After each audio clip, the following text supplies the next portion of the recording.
What's up, guys? Welcome to another podcast session with Fouladgar. I'm with the beautiful Enjy Kiwan. She is a presenter, mother, and humanitarian. Enjy Kiwan, welcome. Thank How are you? Thank you for having me on It's your a pleasure. podcast. It's a pleasure to actually have you. We've been actually coordinating this for a very long time. Yeah. For those that don't know, Enjy is actually my cousin's wife. Okay, so I'm thinking actually 4 years ago, 2015. I think you just left the banking sector, Yeah. and I just started my own thing. Yes. And we used to sit together, and you're like, I want to change the world. I want to do great things. I want to do amazing things. And I'm like, yeah, I want to also do some stuff and train and transform people. We didn't have a lot of work. We were not very busy. And now coordinating this took us 3 months because you're so freaking busy and I'm so freaking busy. So it's interesting to see how far we've actually come. Yeah. So when you look back at these 4 years, what do you think looking back? I'm so proud. Okay. You know, just like any other human being, you sometimes sit down and think to yourself, what have I done? I didn't do much. I left an amazing career. I was doing so well. I was a VP. I was. And then when I sit down and actually compile everything that I've done, and it might seem so shallow, but on Instagram, there's highlights. So I thought, of putting everything together, I started 2016. So I put everything together and I realized I have done so much since I left, and that you take these things for granted. You have to put in the hustle, you have to put in the passion. If you have God on your side and good people, you're gonna go a long way. Yeah. So, who was Enjy 4 years ago, and who's Enjy now? Same. Same? Same. Maybe not as naive. Yeah. If that's, I don't know how to put it in better words. I believe in laws of attraction more than I ever did before. Yeah. How did you attract this? Like, what did you do? Like, did you change the way you think? No, I know, because I didn't believe in that I could actually attract what I want. I mean, a lot of people around me always told me, Enjy, we've realized, when you want something, you always get it. Yeah. And I just thought it's just luck and God loving me. But then I realized, what? Yes, positive thoughts do make positive things happen. Yeah. And there are things that I want so bad, and it consumes me, and I send that energy out to the universe. Like so many things, like just the simplest thing that I want to present this gig, and I've wanted it so bad, and I just, oh my God, inshallah one day, and one day. How did it click finally? Because I remember you were kind of like, I want to do it, but I don't know, and you were struggling a little bit, and then we disconnected, and then boom, you just exploded. Like there was a shift here, right? There was a shift. That sometimes, when I would get a job, I'd say, why did they hire me? I'm not good enough for this job. You know what? There was actually one job that I got, and I was doing rehearsals, and I was standing backstage, and I had such negative thoughts because I was so scared, and I felt like I wasn't good enough for that job. And guess what? I lost that job after rehearsals. Really? Because I didn't believe I was good enough. And then after that day, I was like, why did I think that way? I am good enough. I am where I am because I deserve it, you know. And as I said, you just put in the hard work. You put in the passion. You put in the want. I want to do this. So you had impostor syndrome. For those that don't know what impostor syndrome is, 70% of the world have it. It's when you think that you're not good. You're here by luck. And people are going to find out that you're not worthy of having whatever or wherever you are. Yeah, I had that so many times. Many times. I struggled with that so many times. So that was the shift. So you're like, no more. I'm just going to believe in myself and all in on myself. Yeah. Okay, very good. Enjy, you're like one of the most hardworking people that I know. Seriously, like really, I respect that about you. And what's amazing about her is that really, you are the same person. Like you were nice and kind and everything, and still now with all of the success, you are still the same person. So I really admire that about you. So my question to you is that what keeps you driven? These guys. Yeah. Okay, there he is. Kareem, say hi. Yusuf. Yusuf is in his own zone, Yusuf so is in his own. he's just These like... guys- I was also These- coloring. Yeah, these guys Yeah. keep me driven. Yeah. Every single day. So how does it correlate? Like, what about them drives you to keep doing what you're doing? So obviously We love him, her. they love me. Yes. I want them to have everything that they want, but That's you know how so many times you think parents can see a talent in their children and sort of work hard on growing that talent. For me, I want my children to see that their mother was given something in life, but she was able to turn it around and do something else just as good in a very short span of time. And I know they're young, but they can see that. So for and like sometimes they go with me to events and they go up on stage and I realized I was able to get out the creative side of my kids. Like Kareem sometimes says I want to be an actor. Yusuf wants to be a singer. And these are things that usually kids they know they want to be a vet, they want to be a doctor, they want to be in that in school. Kind of cliche. Yeah, mainstream exactly. stuff. But they get to explore another side. And So you're doing this to inspire them, Yes. show them what's actually possible. yes, Okay, Hi. very good. Yes.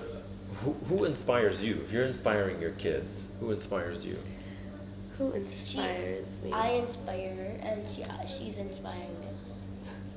Love how I like that. I like that. Give me a fist bump. No, seriously. But we See, inspire her. there's a lot of people that inspire me in Like different her aspects. husband, your mom, your dad, us, your friends. My dad, I wouldn't say it's just inspiration per se, but it's also who motivates me, who Yeah. supports me, who. Yeah, it's So your- so my father is definitely has a big role in all of this because initially he was the person that was against me being in the media industry. Okay, pursuing this. Yeah, pursuing whether Okay. it's presenting or acting because it's Okay. something that I was always on. And you look up to your father, right? Yes, A lot. yes, So how are you for sure. able to kind of break through it? Because a lot of people want to do their thing, but because they have people like in their way, their fathers or their mothers, it Yeah. becomes really difficult. See, my How dad, did you because my actually- dad wasn't in my way, like, no, Yeah. you can't do this. But he convinced me that this was not the right thing to do when I was younger. Mm. And then when I turned 31, he was actually one of my biggest supporters. And he's constantly there giving me advice, and super, super, super supportive. So my dad is definitely one of them. My mother was also against it when I quit my job, and she actually had, she was crying and she was angry. How could you leave such Really? a great job, such a great career, and you're gonna stand in the middle of a mall, because my first job was me standing in a mall doing an event, and I was a VP, and you're gonna go and hold a microphone and be in the middle of this. So you mall. kind of had to like go step down Yes. a little bit to Oh pursue my this. God, Okay. yes, of So there was course. a Started from the bottom. sacrifice. Yeah, it started from the bottom. Now we're here. Yeah, so Yeah. 100%. Yeah. Bless you. So I have friends that inspire me. What is the first thing you do when you wake up? Like, what's the first thing? I kiss these little no, munchkins. you open your eyes. Okay, other than that. Okay. Other than that, she checks her phone. Okay. All right. That's the first thing. It's the first thing I do. Okay. Yeah. All right. It's the first Okay. thing. First thing I do. They come, they wake me up. Whatever, Alright. and then Then I she check checks my her phone. phone. I check my phone, All right. Okay. Yeah. Very which is good. a very bad habit. Don't Yeah. ever do that. Well, it's part of your 'Cause job. I also actually. wake up in the middle of the night. I check my phone. Okay. Would you Yeah. say that you're a phone addict? Yeah. Yeah, she is. Kids in don't Fouladgar. lie. Yeah. Yeah, I'm actually. the I'm, you know, opposite. I need someone to help me. If there's anyone watching that can help me. She's actually looking for an assistant. Yes. If you guys wanna, Yeah. you know, put in your resumes. Yeah. No, I'm actually the opposite. Like I plan my day before I sleep.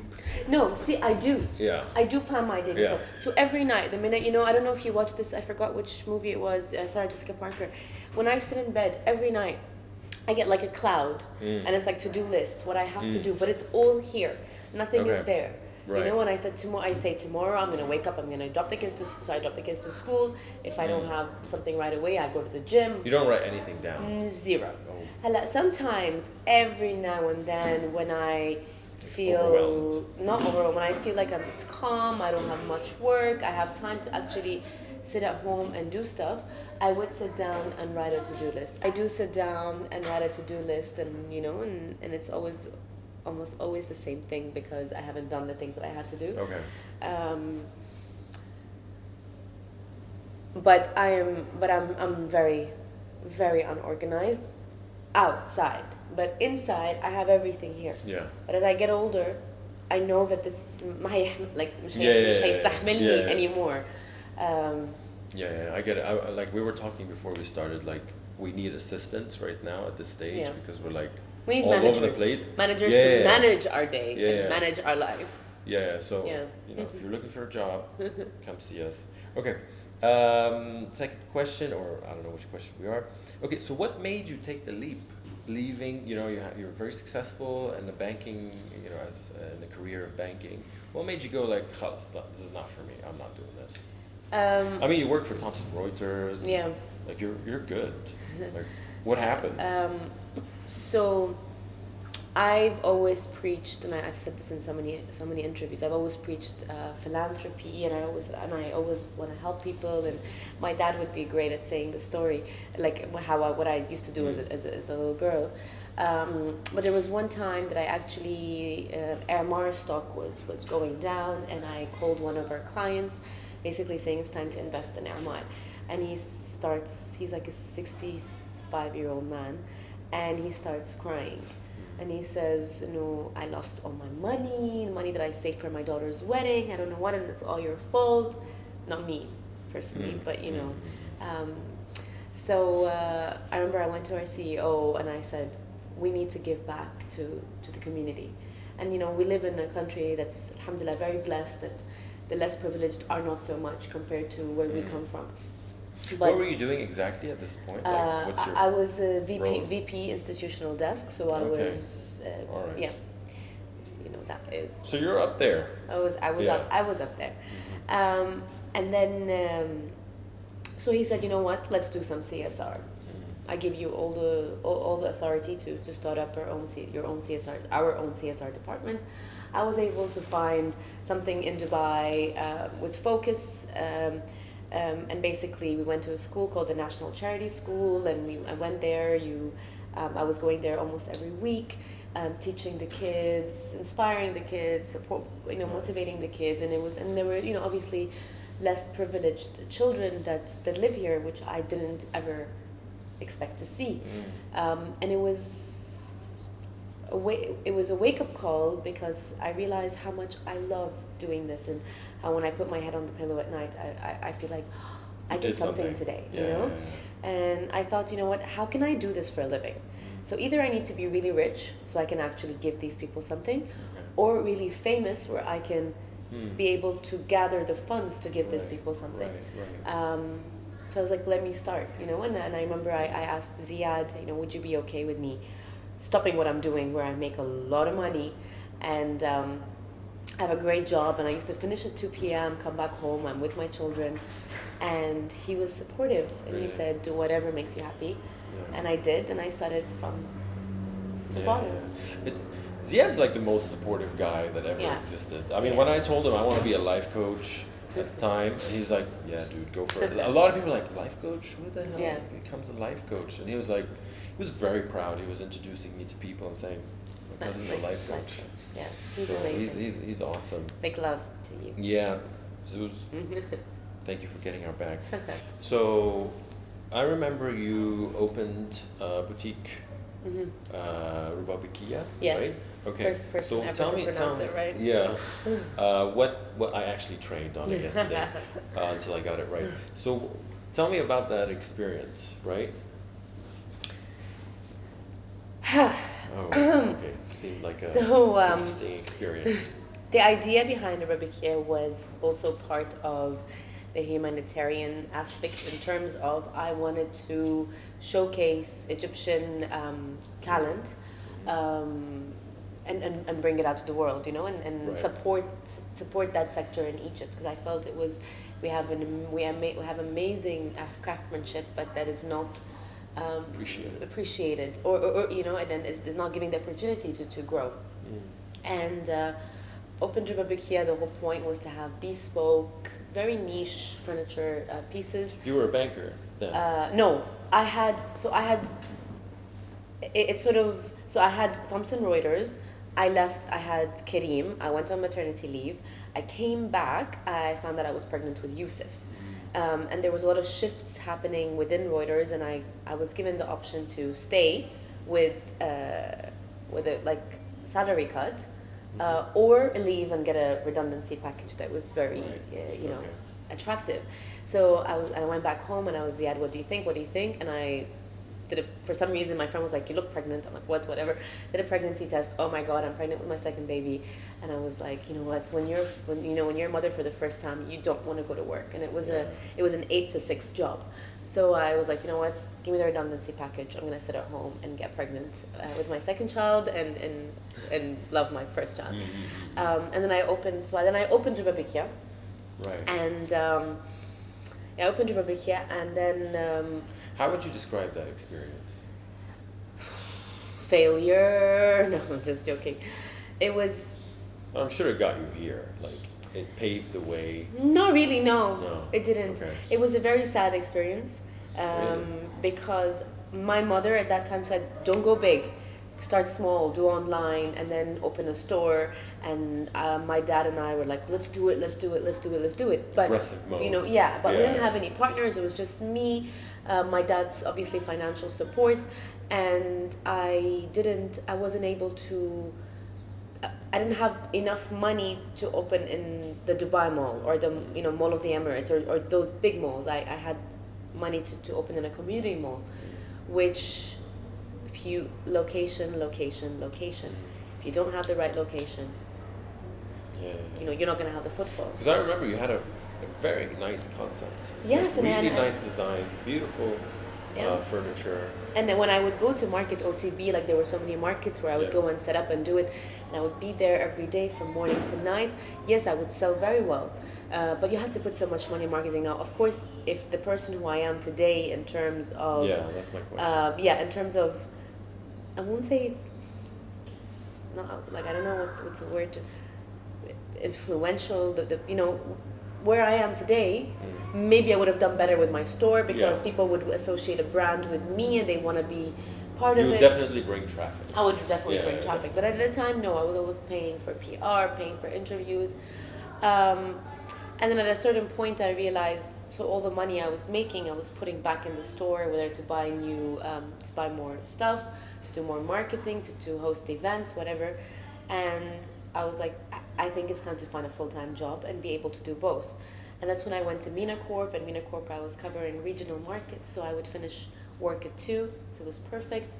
Drop the kids to nursery, go to the office, pick up the kids from nursery, come back home, spend time with the kids, then go to the store, which was, we even moved houses close to the store. And everything was working fine. And then one day my dad gives me a call and said, cut your losses, leave when you're still winning. Like, he's like, thank God we don't have any debts, we don't have anything, but just the location is killing you. How did you feel? Failure. When he said that? Failure. You were devastated? Devastated. Really? Devastated. I don't have good ideas. I can't be an entrepreneur. I don't know how to. You were very passionate about this Yeah. Business. I remember. Yeah.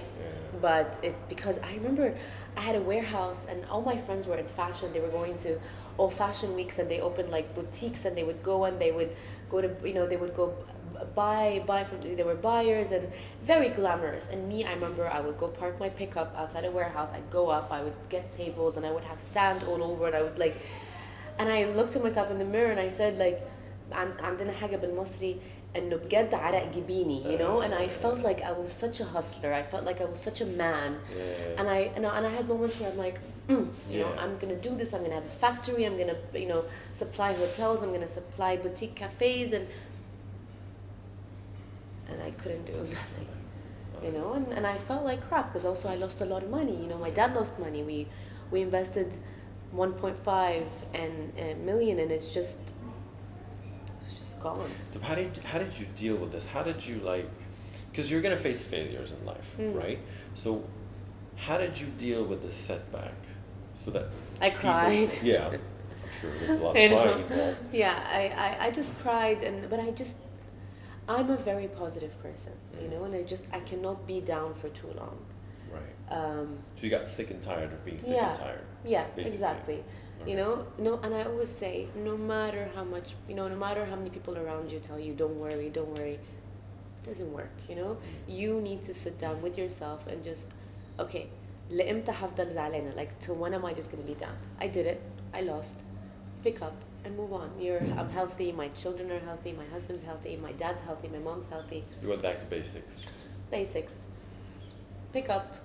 Maybe it's just not your thing, you know. I sat and I, you know, sometimes I would just sit down and say, where did I go wrong? Location, this, that, and I was like, yeah.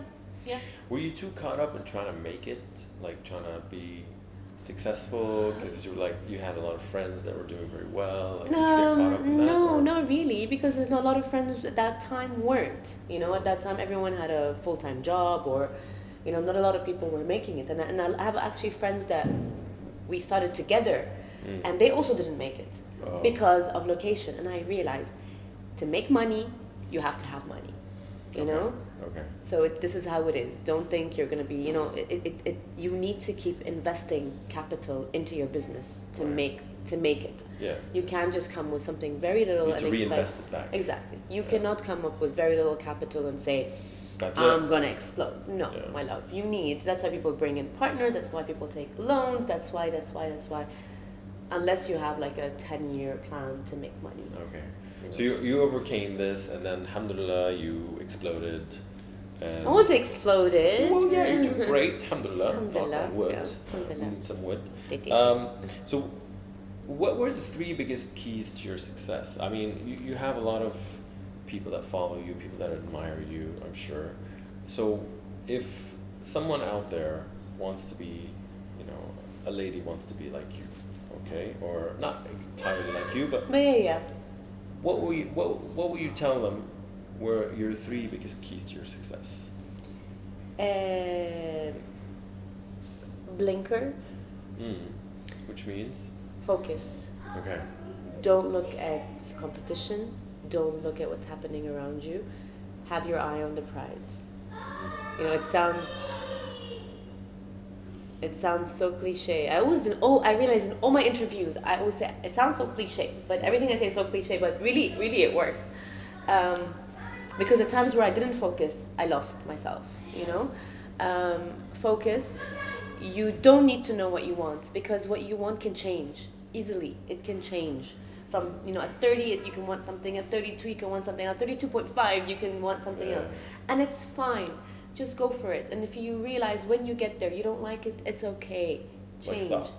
Change. No, who's watching? Who's counting? Who cares? No one cares. You know, do whatever it is that you want. People, you know, just when you want something, go for it. 2. This was number 1. Focus was number 1. Okay, focus was number 1. Number 2 is when you want something. It's okay. Okay. It's okay not to know what you want. You know what I mean? Okay. Don't judge yourself, because I get a lot of messages on Instagram. You know, I'm a university student, or I'm married and I don't know, and I have children and I want to do this, but I don't know if I really want it. I don't know if it's really worth my time. I don't know. It doesn't matter. If you want it right now, if now I want to have carrot juice, you know, even if I didn't like carrot juice, yes, you know what I mean? Stop. This is okay. Yeah. Just like I tried it. Didn't work out. I didn't like it. It's okay. Yeah. Number 3.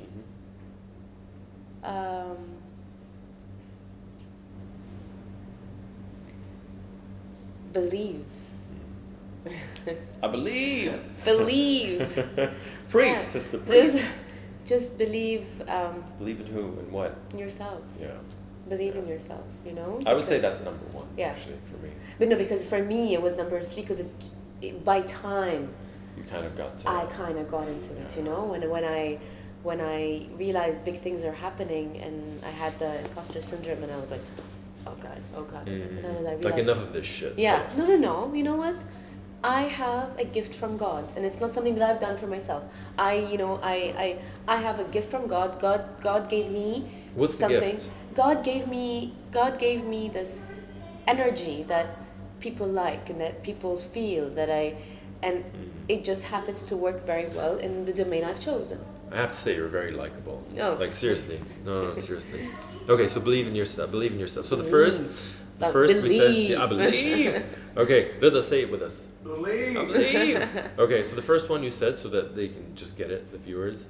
Focus, zero in on what you want, don't compromise, Don't judge yourself. don't judge yourself.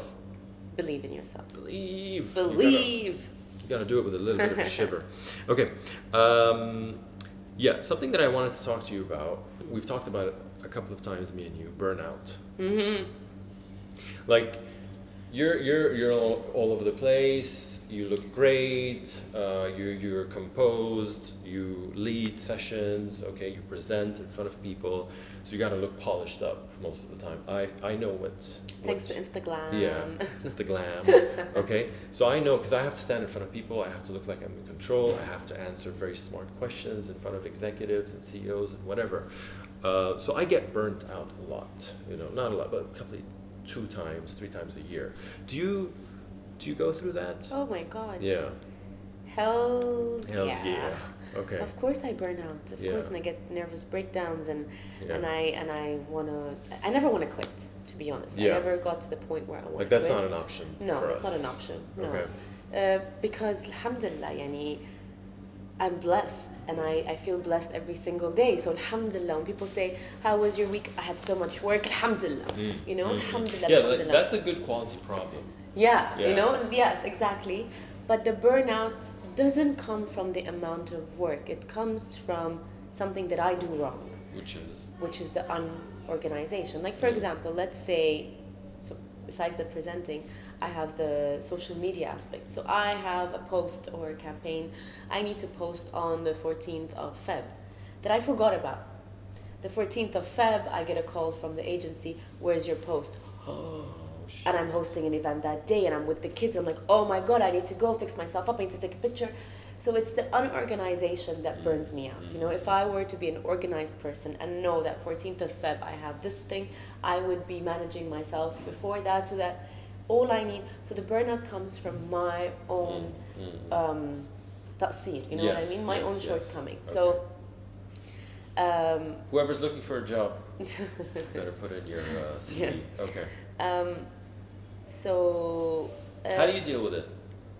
I haven't dealt with it yet. Okay. I Like, haven't no, dealt like, with how it. do you deal with your burnout? Like, I like, cry. yeah. I'm a crier. Okay, you're a crier. I'm a crier. Okay. I cry a lot. I sit down in my room and I cry. Do you isolate yourself? I mean, yeah, I would like someone to play with my hair while I cry. Okay. But yeah, I cry in my room on my own. But yeah, I mean, burnout also comes with the kids, you know, and a lot of mothers would say that you just try so hard to make them happy. And when I don't see that they're happy, it just also burns me out because I'm like, You feel guilty sometimes. oh right? no, the guilt, khalas, it's just it's it's just like, it's part of the DNA. there. It's part of the DNA of a Yeah, mother. yeah. And Default. and it's not something that I want to address. It's something that I would like to change because khalas. But you know what? It's not easy for a woman these days because, you know, the media is always showing beautiful women everywhere. You gotta look, you know, amazing. The hair, the makeup. Yeah. You gotta be an amazing mother. You gotta be doing humanitarian stuff and all of that stuff. Like, there's a lot of pressure. I don't fall under the pressure of what we see around us. There was a certain point in my life, in this career life, where I was falling under the Yeah. pressure and comparing myself to others, and that was horrible, horrific, traumatizing, super sad phase. And I just picked myself up and I said, I am who I am, what I am. I am a perfectionist in terms, I won't say perfectionist, but I've always been into fitness. I know my body. I know that when I gain a bit of weight, I want to fix it, but not because I'm comparing myself to nobody. Like even my husband says, when I go to the beach, I'm like, oh, I don't feel so good about myself. He said, look around you. I'm like, I don't care who's around me.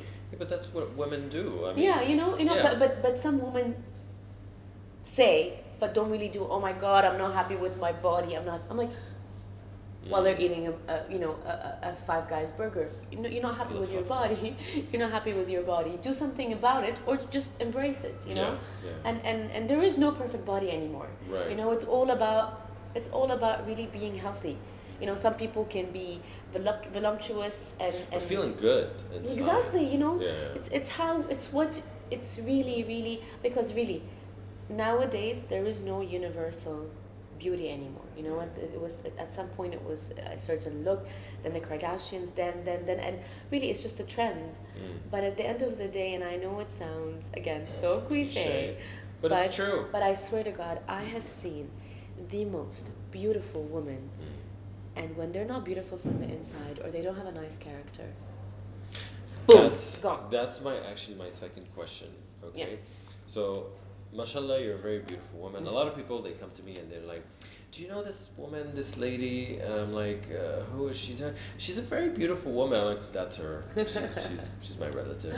But beauty can get you so far. How much do you believe character plays a role? Character. Like, really? I think people see me beautiful because of my character, not because of my looks. Yeah. Because I'm average. I actually also I feel like I'm the girl next door.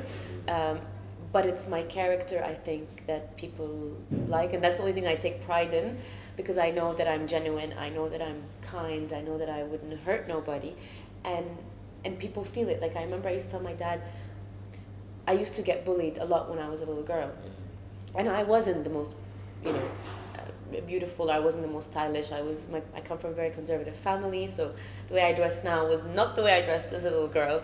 But I got bullied by girls, and girls hated me, and I never had friends. And I told my dad, but why? Like, he's like, كانوا بيغيروا منك. I'm like, but why? هم كمان حلوين قوي وهم. And he said because they could see what's inside, and no one can believe how clean, and how clean and pure you are from the inside. And I really, really think that it all comes down to this. We don't, some people don't understand it, but it's just an energy that people bring out, and that can make you beautiful, and if you don't have it, that really can take away from the beauty. Do you believe people can develop it? Because I believe you can. I mean, that's what I do with people when I coach them. It's about building the character. Of course you can, but it for me it's more the energy than the character.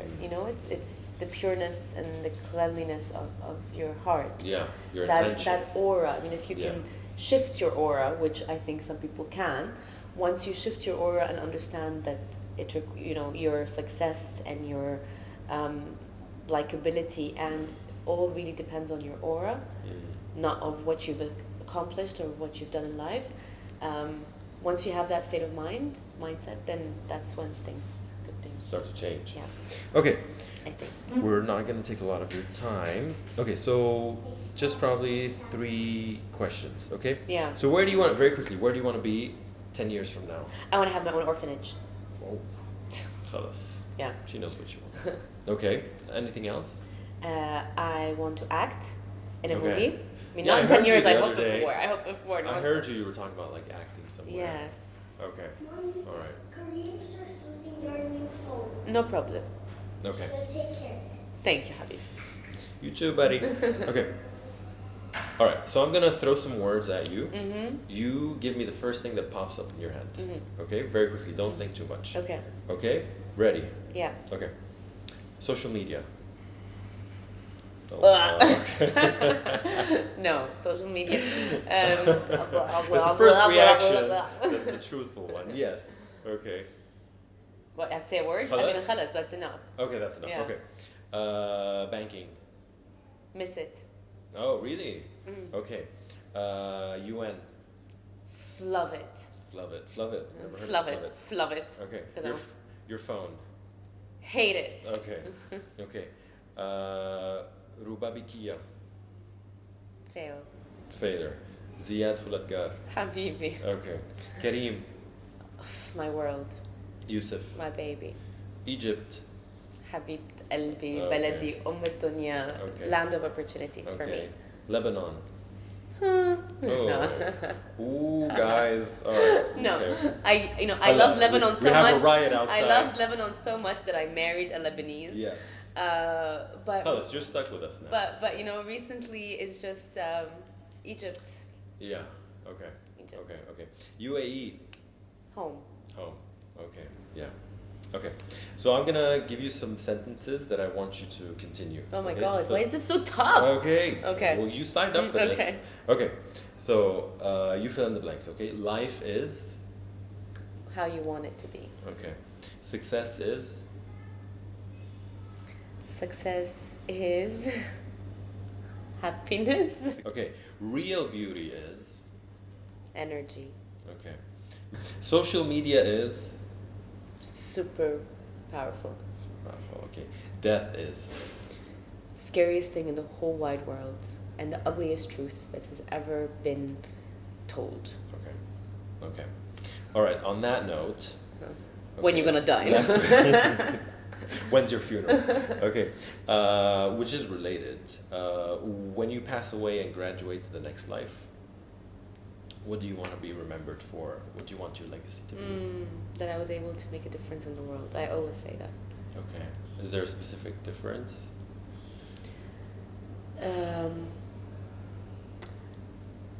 I want to change the way people deal with the less privileged around the world.